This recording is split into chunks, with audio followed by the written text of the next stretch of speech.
네, 지난 시간에도 좀 놀라셨죠? 오순절에 뭐 방언의 은사가 나타난 것으로 알았는데, 그게 은사가 아니었구나 하는 정도라도 알아놔야 돼요. 오순절에 방언의 은사가 아닙니다. 그냥 표적으로, 이례적으로 하루만, 한 번만 나타나고 사라진 그런 케이스를 우리가 카리스마, 즉 은사라고 하지 않고 표적으로 봅니다. 그래서 사도들에게 대개 이런 표적이 나타나서 그 사도들이 한 말을 믿게 하려는 하나님의 배려죠. 세 번째 나타난 방언이 오순절하고 가이사라 두 번째, 세 번째 이제 에베소 교회가 시작되려고 할 때 바울이 안수를 하니까 예언도 하고 방언도 하는 사람이 한 12사람쯤 되더라 하는데 거기를 누가 그 재미있는 말로 말하기를 거기가 말로 에베소의 오순절이었다. 그때도 그게 은사로 나타난 건 아니고 한 번만 에베소에도 한 번만 그렇게 표적으로 나타납니다. 사도행전 19장에 보면 에베소의 방언도 개인에게 주시는 은사 카리스마가 아니라 표적으로 세메이온으로 세메이온 하는 말이 이게 영어로 사인이 되는 사인. 에베소에 나타난 방언은 사도 바울의 사도적 권위를 보증하는 표적으로 그날에만 이례적으로 나타났습니다. 이 말이 좀 어려운 말인데 잘 보세요. 이 성경을 정밀하게 공부하다 보면은 고 바울이 에베소에 도착해서 사역을 시작하려고 할 당시에 문제가 있었어요. 그 문제가 뭐냐면은 서쪽으로는 고린도 교회, 바울이 개척한 교회죠. 얼마 전에 바울이 에베소 사역하기 전에 고린도 교회를 개척하고 그 1년 반을 있었는데 그 고린도에서 바울이 사도가 아니라는 소문이 났어요. 바울이 사도가 아니다. 참, 우리 목사님들 같은 경우 어때요? 그 사람 목사가 아니다. 이렇게 하면 참 힘들겠죠? 그거 다가 아닙니다. 그뿐이 아니고, 동쪽으로 하면은 갈라디아 지역에서 바울은 사도도 아니고, 그냥 예루살렘 교회하고 아무 어떤 지분도 없고, 그냥 자기 멋대로 돌아다니는 프리랜서에 불과하다. 이래서 바울이 입장이 아주 곤란했습니다. 동쪽에서는 가이사라 지방에서, 갈라디아 지방에서 갈라디아 여러 교회에서 바울은 사도가 아니다. 이렇게 이제 하고. 그리고 또, 서쪽으로 자기가 개척한 1년 반 머물렀던 고린도 교회에서 바울은 사도가 아니다. 입장 곤란하잖아요. 그럴 때 바울이 만약에 왜 내가 사도가 아니냐, 내가 사도다, 난 사도야 그래 해봐요. 누가 알아주나요? 자기가 사도라고 하면 그래 당신이 자칭 사도지. 당신이 12제자 안 들었잖소. 우리가 다 알고 있어요. 이렇게 하면요, 바울이 자기 스스로 아무리 내가 사도라고 떠들어봐야 그건 아무 의미가 없어요. 그러면 누가 사도라고 해야 사도가 되느냐? 그때는 성령밖에 없어. 성령. 성령이 바울이 사도적 권위가 있는 것을 사인을 해야 돼. 그 사인이 뭐냐? 그 사인이 세메이온이 에베소에서 바울이 안수할 때 베드로가 고넬료 집에서 한 것처럼 바울이 에베소에서 안수하니까 성령이 임하면서 예언도 하고 방언도 하는 게 베드로하고 똑같은 영적 권위가 있다. 아무도 입을 못 떼게 만들어버려요. 그 한 사건으로. 그래서 이것이 그렇게 없어도 되는데 에베소 사역 시작할 때 에베소는 중요하잖아요. 그 시작할 때 갈라디아 여러 지역에서 바울은 사도가 아니다 하는 이런 소문이 나고 또 서쪽에 고린도에서 바울은 사도가 아니다 이렇게 하니까 이게 참 문제라는 거야. 그래서 바울 스스로 내가 사도라고 아무리 떠들어봐야 안 돼. 그건 자칭 사도지. 12제자 들지도 않았다면서 이럴 때 성령님만 바울이 사도된 걸 보증하는 사인, 세메이온 그런 표적을 보여주셨다는 게 에베소의 방언입니다. 이렇게 말하는 분도 잘 없을 거예요. 전부 다 방언의 은사가 나타났다 이렇게. 은사 아닙니다. 전부 이례적 사건이야. 표적으로서. 카리스마가 아니고 세메이온. 그래서 에베소에 나타났던 표적 세메이온도 방언은 알 수 없는 소리로 기도하는 것이 아니라 방언을 말하고 예언도 하는 표적이었는데 그날의 방언도 통역이 필요하지도 않았다는 거예요. 바울이 에베소에서 사역을 시작할 때 동쪽 갈라디아 여러 교회들과 서쪽 고린도 교회 안에서 바울은 사도가 아니라 이 심각하죠. 그렇게 선동하는 사탄의 해방이 진행되고 있었기 때문에 이러한 상황에서 바울에게 사도적 권위가 있다는 것을 표적으로 보여준 사건이 바로 에베소 사람들이 에베소 바울이 안수할 때 성령이 임하시는 표적으로 방언과 예언이 나타난 사건이야. 표적, 사도적 권위를 인정하는 표적으로서 방언, 은사가 아닙니다. 은사는 어떤 근거도 없는 거야.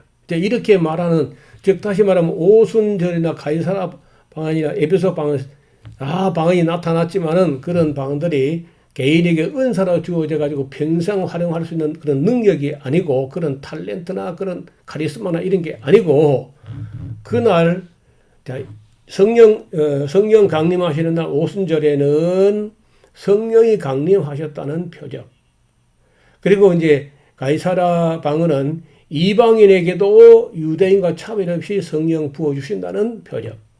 에베소 방언은 표적은 표적인데 온 그 당시에 갈라디아 온 교회들과 서쪽의 고린도의 교회가 바울은 사도가 아니라고 선동하는 바람에 이걸 해소하기 위해서 이 문제를 해소는 바울 스스로 못해요. 그래서 성령께서 바울이 안수할 때 예언도 하고 방언도 하고 성령 임하는 모습을 보여줌으로써 사도 바울에게 사도적 권위가 확실히 있다는 것을 보증하는 그리고 사인하는 세메이온 표적으로 나타났다는 거예요. 다시는 이런 걸 놓고 뭐 오순절 방언 은사, 가이사라의 방언 은사 그런 말 하면 안 돼요.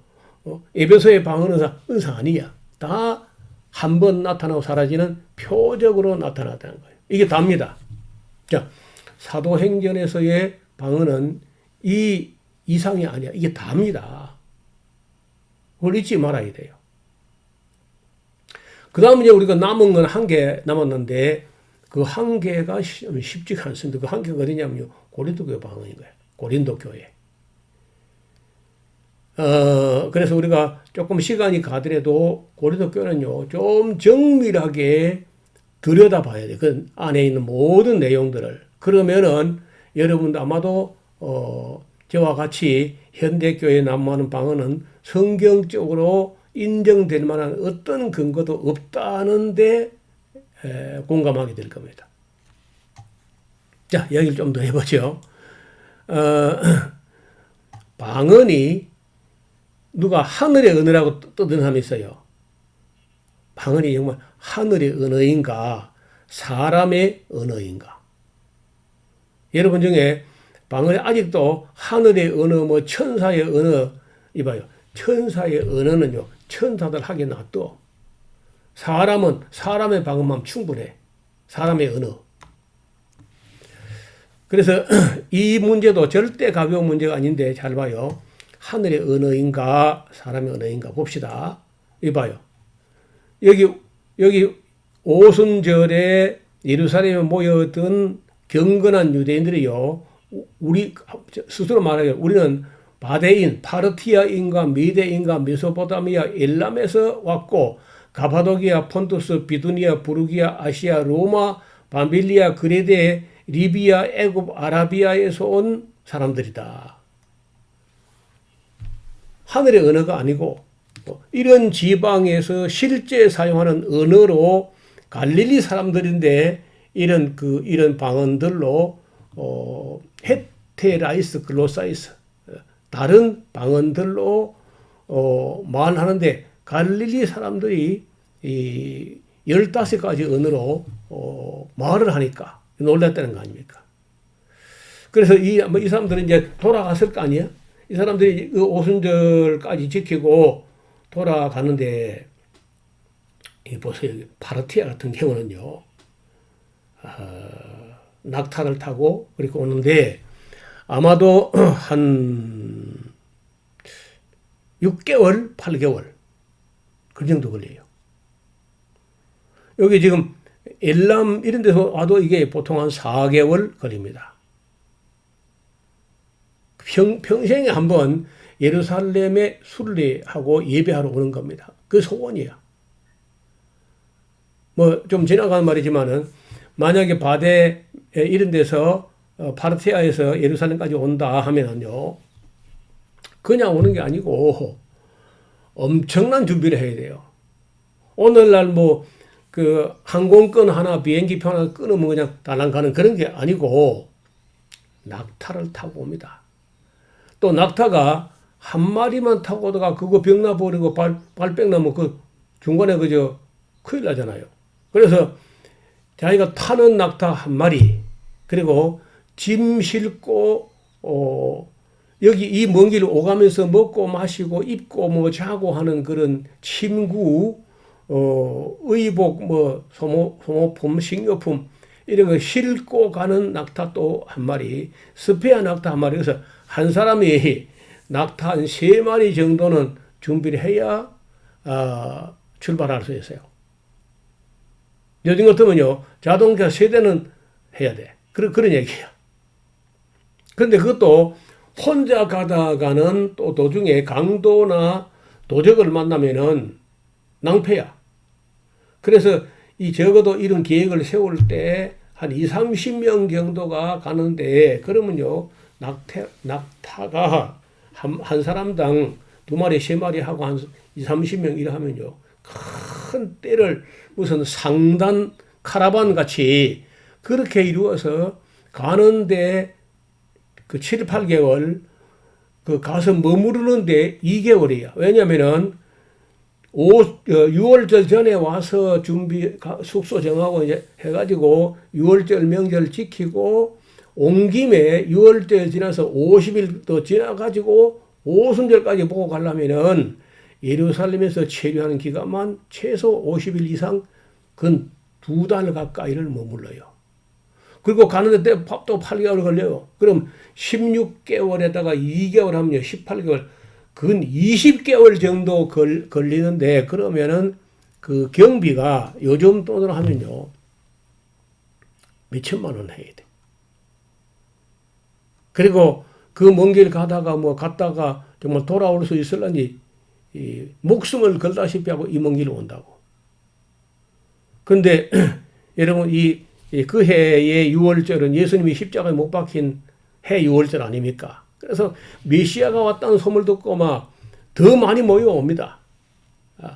그렇지 않아도 예루살렘 한번 가보고 싶은 꿈이 있는데, 아니 소문이 들으니까 세례 요한이 왔다 그러고 메시아가 왔다고 하니까 마음 먹었던 김에 이때 안 가면 언제 또 가겠나 하면서 아마도 내 생각에 빚을 좀 내서라도 가봐야 되겠다 하고 수많은 사람들이 천하 각국으로부터 모여왔어요. 디아스포라 유대인들이. 그런데 아시는 대로 예수님께서 종려주일에 당나귀 새끼를 타고 예루살렘에 입성하는데 참 너무 좀 그래. 요즘 그 대통령이 된 사람이 누가 마티즈나 티코를 타고 들어오나 해봐요. 그처럼 당나귀 새끼를 타고 들어오니까 좀 너무 초라하고 행렬도 그렇고 아무 폼이 안 나. 그래서 예수님 들어오는 그 모습 때문에요, 교만한 자는 다 실족해. 너무 볼품이 없어. 고운 모양도 없고 풍채도 없고 흠모할 만한 아름다운 이런 것도 아니야. 그래서 좀 김이 많이 빠졌을 거라. 먼 데서 올 때는 굉장한 소식을 듣고 물리로 걸어간다든지 오병이어 사건이라든지 시각장애인이 눈을 뜬다든지 나병 환자가 적석에 깨끗해지나, 이 별의별 그런 소식들이, 아시는 대로 그런 소식은 다 과장되잖아요. 또 눈덩이처럼. 근데 와서 보니까, 실제 와서 보니까 너무 초라한 거예요. 초라한 정도가 아니고 그게 종교주의에 들었는데 예루살렘 입성하셨는데 그 주일, 그 주간에 금요일에 그 메시아가 또 십자가 못 박혀 죽었다네 또. 에이, 무슨 그런 그 메시아가, 괜찮은 메시아가 사람들에게 그렇게 십자가에 못 박혀 반항도 저항도 못하고 그래. 매가리 없이 죽어 그래. 에이, 이거 다 우리가 들었던 소문이 다 헛거야 그러면. 그래도 뭐 우리가 뭐 메시아 맞건 틀렸건 간에 우리가 뭐 꼭 메시아도 메시아 아니고 우리가 예루살렘을 얼마나 사모했던가 이러면서 위로하면서 어떤 사람은 메시아 십자가에 죽었단다면서 낙심해가지고 에이 하고 그냥 가버린 사람도 있을 거라. 돌아가 버린. 근데 어떤 사람들은 아니지. 우리가 이 먼 길 왔는데 온 김에 그래도 6월절도 지켰고 하니까 온 김에 50일 더 기다려가지고 평소 좀 가보고 싶은 거 가보기도 하고 50일 지나서 오순절까지 보고 우리가 돌아가자. 이렇게 생각하고 예루살렘에서 오순절 오기까지 기다렸던 사람들이 이 15개 나라 사람들인데 영광을 본 거예요. 여러분들요, 저 강의 듣다가 너무 쉽게 때리치고 하지 말고 영광을 보려면요, 끝까지 들어봐. 끝까지 들어보시라고. 제가 창세기 1장 1절부터 요한계시록까지 한 권도 안 빼고 한 절도 안 빼고 설교 강의한 게 있으니까 그걸 한번 들었다면요, 끝까지 들어보셔야 돼요. 중간에 듣다가 뭐 재미없다, 은혜가 없다, 뭐 그래 하지 말고 끝까지 들어보시라. 하나님 말씀이나 사람 말이나 끝까지 들어봐야 돼. 그러면 영광을 본다는 거예요. 그래서 뭐 이분들이 이제 그 영광을 보고 사도들을 만나고 그리고는 이제 돌아갔을 거 아니야? 이렇게 돌아간 후에 한 30년 정도 예루살렘 중심으로 예루살렘과 온 유다와 사마리아까지 복음이 한 30년 내에 전해지면서 그 어간에 한 65년 정도 됐을 때, AD 65년 정도 됐을 때 네로 황제의 박해가 시작돼요. 64년에 네로 황제가 로마의 어떤 그 빈민가에 불을 질러놓고 그 덤태기를 기독교에 덮어 세워가지고 박해를 하면서 예루살렘에 있는 교회가 안 돼요. 안 돼가지고 결국은 뭐 스데반 집사 순교할 그 당시에 큰 핍박이 나가지고 사도들만 예루살렘 남고 나머지는 다 천하 밖으로 흩어져요. 그 흩어져 간 사람들이 다 이런 쪽으로 갔을 거 아니에요. 이런 쪽으로. 그 흩어진 사람들하고 이렇게 갔는데 그 뒤에 한 65년경, 66년경 될 때는요, 사도들도 우리가 여기 뭐 성도도 없는데 그리고 여기 예루살렘 믿을 만한 사람 다 믿었는데 우리가 여기 있으면 뭐 하겠느냐. 우리도 천하 각국으로 가서 예루살렘 끝났고 온유다 끝났고 사마리아 끝났으니까 땅끝까지 우리가 가보자 하고 이제 제비를 뽑아요. 제비를 뽑아가지고 제비 뽑힌 나라로 이제 간다는 거예요. 그러면 여기 가면은 오순절에 그 영광을 받던 사람들이 만날 거 아니야. 그들이 이제 사도들이 갔을 때, 우리가 그날 오순절에 그 갈릴리 출신 사도들이 우리 지방 말로 유창하게 하는 말을 우리가 들었는데 그 현장에 제가 있었죠. 그러면 거기 교회가 또 되고 이렇게 해가지고 순식간에 AD 100년 안에 33년부터 시작해가지고 한 70년 정도 그 안에 이런 판도의 전체 복음이 전해진 거예요.